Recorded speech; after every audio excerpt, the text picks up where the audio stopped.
హోంమంత్రి అనితకి Balayya strong warning ఇచ్చారట. మాజీ హోంమంత్రి అనితకి మన నందమూరి బాలకృష్ణ వార్నింగ్ ఇచ్చినట్టుగా అయితే తెలుస్తోంది. సో, ప్రస్తుతం దీనికి సంబంధించిన విషయం తెలిసి నిజంగానే అసలు ఏం జరిగిందా అని షాక్ అవుతున్నారు. అనిత ప్రస్తుతం రాబోయే రోజుల్లో మరి ఎంతో అద్భుతమైనటువంటి విషయంలో నిర్ణయం తీసుకోవాలని అయితే ఎదురు చూస్తున్నారు. వంగలపూడి అనిత ప్రస్తుతం ఆమె హోమ్ మినిస్టర్‌గా ఉన్నటువంటి సంగతి తెలిసిందే.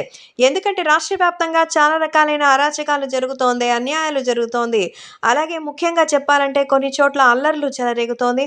మరి అసభ్యకర ప్రవర్తన, దాడులు, అమ్మాయిలకి సంబంధించిన అఘాయిత్యాలు ఎక్కువవుతోంది. ఈ నేపథ్యంలో ఏదైనా సరే మరి ఖచ్చితమైన నిర్ణయం తీసుకుని పోలీసులని కాస్త యాక్టివ్ చేయాలని అయితే చెప్తున్నారు.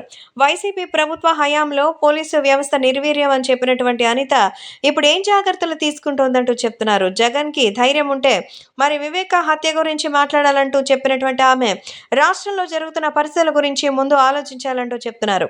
సో, ప్రస్తుతం దీనికి సంబంధించిన విషయాలు చూసి ఒక్కసారిగా షాక్‌లో ఉన్నట్టుగైతే తెలుస్తోంది. ప్రస్తుతం ఆమె తిరుపతి పర్యటనలో ఉన్నారు. రాష్ట్ర వ్యాప్తంగా ప్రజలు తమ సమస్యలని భారీగా చెప్పుకునేందుకు ముందుకొస్తున్న నేపథ్యంలో మరి అనిత కాస్తంత ప్రభుత్వం దృష్టిలో ఉన్నటువంటి కార్యక్రమాలన్నీ చేయాలని కోరుతున్నట్టుగా అయితే సమాచారం. అందుకే వంగలపూడి అనితకి మన నందమూరి బాలకృష్ణ స్ట్రిక్ట్‌గా ఇవన్నీ చెప్పారట.